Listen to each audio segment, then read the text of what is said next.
The last thing consumers on the brink of financial ruin need is to be harassed about debt they can't pay.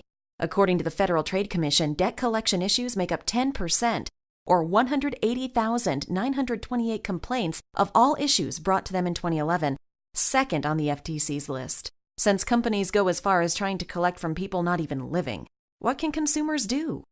A lot of people wonder, well, what really constitutes harassment from creditors?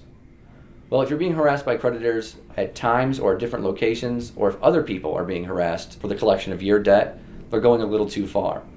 Or if they're threatening you with judgments, physical harm, or if you feel uncomfortable at all with the words that they're telling you, it may be a violation of the Fair Debt Collection Practices Act. A lot of people often wonder, well, what kind of protections do I have as a consumer in order to combat the deceptive and unfair practices of a collection company and a creditor who might be violating federal laws? Well, luckily for you, you have a variety of tools available.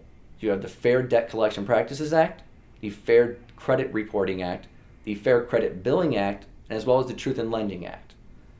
Those 4 laws give you a huge shield against a harassing debt collector.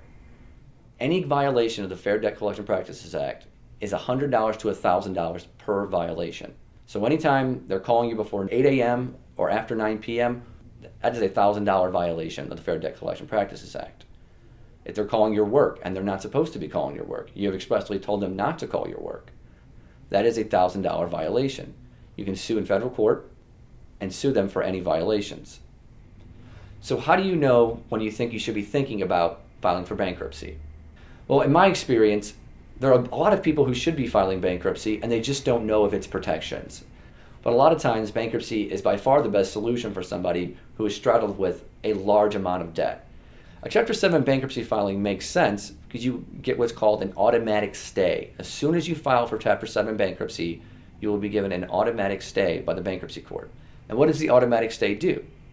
Well, the automatic stay prohibits any proceeding of collection efforts by the creditor upon your bankruptcy filing. Bankruptcy may not be an option for certain people if they make too much money under the bankruptcy code or if they have too many debts under the bankruptcy code.